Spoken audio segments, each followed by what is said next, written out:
Meus amigos, shalom no coração, sejam muito bem-vindos ao nosso devocional. Abra sua Bíblia comigo no livro de Atos, capítulo de número 1, versículo 8. Atos 1, 8, esse é o tema, na verdade é o texto base da nossa palavra de hoje. Eu tenho certeza que Deus vai falar contigo e, inclusive, antes de entrarmos no tema de hoje, eu quero te convidar, você que é novo ou nova por aqui, a se inscrever no canal, a estar conosco diariamente de segunda a sexta, 7h30 da manhã, sempre começando o dia mergulhando na palavra de Deus. Vamos lá, Atos capítulo 1, versículo 8, está escrito assim: Mas receberão poder quando o Espírito Santo descer sobre vocês, e serão minhas testemunhas em Jerusalém, em toda a Judéia e Samaria e até os confins da terra. Mais uma vez, mas receberão poder quando o Espírito Santo descer sobre vocês, e serão minhas testemunhas em Jerusalém, em toda a Judéia e Samaria e até os confins da terra. Esse versículo é uma fala de Jesus, uma fala no momento onde Jesus está ascendendo aos céus. Ele está, entre aspas, ali dizendo um até logo para os seus discípulos, afinal de contas, nós cremos que Jesus voltará. Mas nessa fala de Jesus contém uma ordem. Ele fala para os discípulos: olha, esperem, muita calma, o Espírito Santo virá. E quando ele vier, você receber poder dele, eu quero que vocês sejam minhas testemunhas. E ele traz aqui 4 níveis de lugares onde os discípulos seriam testemunhas: Jerusalém, Judéia, Samaria e confins da terra. São 4 níveis. Esses 4 níveis, eles têm várias aplicações para a nossa vida. Não é o caso do devocional de hoje, não vou mergulhar nisso hoje. Mas se você puder, medita depois, ora sobre esse texto, dá uma pesquisada, você vai perceber que esses 4 níveis eles vão ministrar muito sobre a sua vida. Mas o que eu quero te chamar a atenção é que esse avivamento, ele nasce ali em Jerusalém, ele começa naquele episódio de Atos capítulo 2, o tão conhecido episódio de Atos capítulo 2. Inclusive, fizemos aqui no devocional, no nosso canal, uma série sobre dons espirituais. Para quem quiser acompanhar, é só ir na aba de playlist aqui do canal, tem uma playlist lá só sobre dons espirituais. Nós tocamos um pouquinho nessa questão de Atos 2, porque ali há um derramado do Espírito Santo, há um mover de salvação, de milagres, de muito poder de Deus. Mas esse mover, essa indicação de Deus para que esses discípulos se levantassem como testemunhas dessa palavra, testemunhas desse Cristo, era que eles não fossem apenas em Jerusalém, mas em Judéia, em Samaria e até os confins da terra. Esse é um movimento, gente, centrífugo, ou seja, vem de dentro para fora, né? Até que toda a terra fosse cheia ali desse testemunhar, desse conhecimento da glória de Deus. Mas é interessante que Deus ele usa duas formas de pulverizar a mensagem do evangelho para povos que estão ali ao redor. A primeira forma acontece através do que ocorreu em Atos 2. A Bíblia fala que haviam ali pessoas de muitas nações, de muitos idiomas. Acontece ali aquele mover de línguas, cada pessoa escuta a proclamação do evangelho em sua própria língua. Eles recebem o amor de Jesus, eles recebem a mensagem de Jesus. Muitos ali se converteram e voltaram para os seus países já com essa fé em Jesus. Para quem não sabe, Atos 2 acontece num contexto de festa de cunho até internacional. Era o tempo de Pentecostes, ali muitas pessoas de diversos lugares iam até Jerusalém.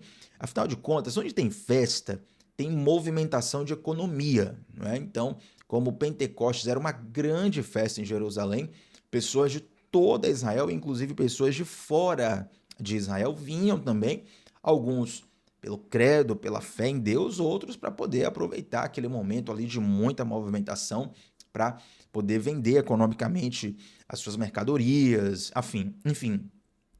Então, em Atos 2, acontece aqui esse espalhar. Essas pessoas elas vêm de outros países, né, recebem ali o evangelho através da proclamação, esse derramado do Espírito Santo e voltam para os seus países. Mas tem uma outra forma que Deus também usa para que esse evangelho fosse espalhado. E essa forma, ela não é necessariamente tão saborosa. Eu vou te explicar. Aproximadamente no ano 70 depois de Cristo, Jerusalém é invadida pelo Império Romano. Na verdade, a terra, né, toda a Judéia, Jerusalém, toda a Judéia, já fazia parte do Império Romano, mas a Judéia era uma região do Império Romano que dava muito problema. Toda hora tinha rebelião, toda hora tinha uma revolta, toda hora tinha um levante contra o Império. Isso também corrobora para que o Império Romano visse Jesus como uma ameaça, né? Se você for estudar a história da cidade de Jerusalém, a história de Israel, você vai ver que alguns anos antes de Jesus vir à terra, de nascer do ventre de Maria, aconteceu a chamada Revolta dos Macabeus. Dá uma estudada nessa Revolta dos Macabeus e você vai entender muito sobre a visão que aquele povo, que aquela geração tinha de um Messias que era um líder militar, de um Messias que iria libertar Israel do Império Romano, sabe? E também essa visão que o Império Romano tinha de que esse Messias podia dar um problema político. Então, por isso, o Império Romano tem vários embates ali naquela região e, basicamente, no ano 70 depois de Cristo, o Império Romano decide causar uma grande destruição na cidade de Jerusalém, ali naquela região da Judéia. E o que é que acontece? Por que eu estou citando isso? Porque essa destruição da cidade de Jerusalém causa dois grandes efeitos. Primeiro, muita gente morre ali naquela destruição, né? Muitas pessoas, inclusive, se negaram a sair da cidade. Olha, eu prefiro morrer aqui do que sair daqui. Muitas morreram, mas muitas também acabaram fugindo para salvar suas vidas. E esse fugir, né, esse espalhar de pessoas, fizeram com que também muitos cristãos fossem espalhados involuntariamente por muitos lugares. Por isso que eu disse que é uma forma que Deus usou, não saborosa, né? Não é saboroso você ter uma cidade destruída, não é saboroso você ver pessoas morrendo. E digo mais, de modo nenhum estou afirmando aqui que Deus mandou destruir Jerusalém só para isso. Estou falando isso. O que eu quero dizer é que Deus, ele é especialista em pegar um limão e fazer uma limonada. Deus usa uma circunstância ruim, ele aproveita uma circunstância ruim e faz com que daquilo minimamente saia algo bom. Então a cidade de Jerusalém já será destruída de qualquer forma. E mesmo na destruição, o propósito de Deus não é impedido. E por que eu chamo a atenção para isso aqui? Porque normalmente a gente vê circunstâncias ruins como um impedimento. Um cisco aqui no olho, rapaz, terrível agora. Como um impedimento para o manifestar de Deus, um impedimento para cumprir o propósito de Deus. Sabe quando você tem um imprevisto, digamos, na sua rotina? Você tem que chegar no lugar, ou, por exemplo, rapaz, o culto de ontem foi uma bênção, né? Assim, Deus moveu de forma tremenda, tremenda lá na nossa igreja. Tava ministrando o louvor na parte da manhã. Foi assim uma graça de Deus muito especial. E é interessante que nesse culto tivemos um problema logístico lá, porque quando chove na rua da nossa igreja, a rua alaga muito fácil, né? A rua é uma descida, então ela acaba concentrando a água da chuva das duas ruas. E aí alagou a rua, acabou tendo um problema logístico ali para que muitos irmãos entrassem na igreja. Alguns só entraram durante o culto, outros nem conseguiram entrar na nossa igreja por uma questão logística. E, inclusive, quando eu estava indo para a igreja, né, para o culto que começa às 8 da manhã, então a gente chega lá 6h50, eu tinha chamado um Uber aqui em casa para poder vir e não tinha carro nenhum. Interessante, não tinha carro nenhum no Uber disponível. E depois de muito tempo, o motorista que aceitou a corrida, ele estava a 15 minutos de distância da minha casa. 15 minutos, obviamente, é pouco tempo se você comparar a 24 horas, né? Mas basicamente ele fez uma corrida para vir para minha casa, poder me pegar e me levar na igreja. Então, uma série de imprevistos. E é interessante que quando aconteceu isso, eu já fiquei preocupado, né? Falei, meu Deus, vou chegar atrasado. Vou chegar atrasado, atrapalha toda a dinâmica, toda a logística do preparo do culto. Mas eu me lembrei de uma oração que eu fiz no sábado, com o Ministério de Louvor, com a equipe de música, lá, a banda que ia tocar. A gente sempre ora antes do ensaio, a gente ora antes das administrações. E na oração que eu fiz no sábado, eu falei assim, Senhor, interessante que quando eu orei sobre isso, eu não orei pedindo a Deus para nos livrar dos imprevistos. Que às vezes eu oro, né? Senhor, nos livra dos imprevistos, tem misericórdia, coloca a sua mão, vem suprindo. Mas sábado, a oração saiu desse jeito aqui. Eu falei, Senhor, de todos os imprevistos que tiver, nos dá sabedoria para lidar com eles. Não deixa isso tirar o nosso foco em Ti, o nosso propósito e tal. E depois até eu fiquei pensando assim, meio comigo mesmo, né? Poxa, eu não orei para evitar os imprevistos, eu orei para que a gente soubesse lidar com os imprevistos. E foi um final de semana que, logisticamente, a gente teve muitos imprevistos mesmo. Talvez alguns irmãos passaram por essa situação de alagamento ali na rua da igreja pela primeira vez. Mas foi um culto assim com a graça de Deus, derramou um mover, tanto na parte da ministração musical, a palavra que foi ministrada, uma coisa assim, uma graça de Deus muito forte mesmo. E essas dificuldades logísticas, elas não impediram o propósito. Elas não impediram o cumprimento da vontade de Deus. Às vezes, a nossa carne vê esses imprevistos como algo que vai impedir o cumprimento da vontade de Deus. Ai, meu Deus, se tiver isso aqui, não vai acontecer. Olha, infelizmente saiu do roteiro. Não. As coisas saem do nosso roteiro, do seu roteiro, do meu roteiro. Do roteiro de Deus elas não saem. Então veja que quando você olha assim, a cidade de Jerusalém vai ser destruída. Você pensa, nossa, acabou. Acabou o avivamento, acabou a pregação, acabou o evangelho, acabou tudo.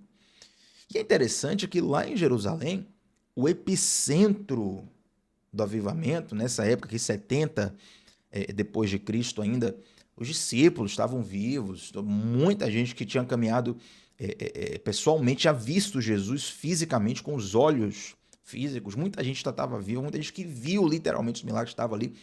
Havia um epicentro de avivamento como talvez nunca houve ou poucas vezes houve na história. E vem uma destruição dessa, você pensa, nossa, agora realmente enterrou, acabou de vez. E na verdade, dessa destruição na cidade de Jerusalém, muitos cristãos ali são obrigados, são forçados a saírem da cidade, escapar, correr pelas suas vidas, salvar suas famílias. E esse espalhar faz com que esses cristãos acabem se alojando em outras cidades. E ali nessas cidades, ouça, se eu for estudar a história da igreja, muitas igrejas nasceram justamente a partir daqui. Cristãos que fugiram de Jerusalém, fugiram da destruição, e eles acabaram se alojando em outras cidades e ali começando as suas reuniões, os seus cultos. Você está num lugar ali, peraí, eu tenho que cultuar, não tem igreja. O que é que fazer? Vou começar aqui um momento na minha casa, com minha família, com as pessoas que estão aqui comigo, que conhecem o evangelho. E aí muitas igrejas nasceram assim, ou seja, de um limão, Deus fez uma limonada. E os imprevistos, entre aspas, porque é imprevisto para a gente, Deus conhece passado, presente, futuro, Deus já sabia disso, Deus tinha tomado providência sobre isso. Ou seja, essas coisas que não estão no nosso roteiro, elas não fogem do controle de Deus. E o propósito de Deus, ele se cumpre mesmo assim. Ouça, Deus, ele é especialista em pegar situações desfavoráveis e capitalizá-las. O que é capitalizá-las? É fazê-las frutificar, fazê-las prosperar. Ele pega uma circunstância ruim, que era para dar prejuízo, que era para ter algum resultado negativo, ele faz com que algo bom flua dali. Entende?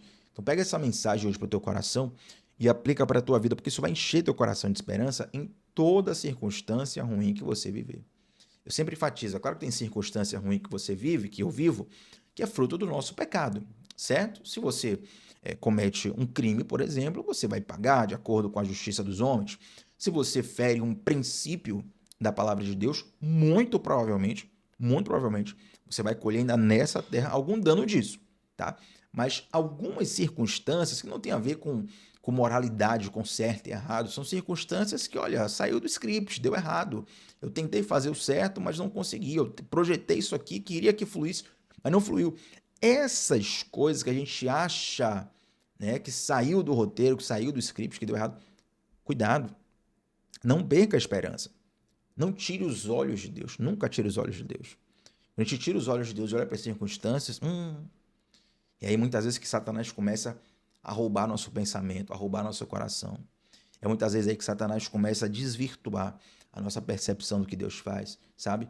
E saiba que Deus, ele faz maravilhas mesmo em circunstâncias desfavoráveis.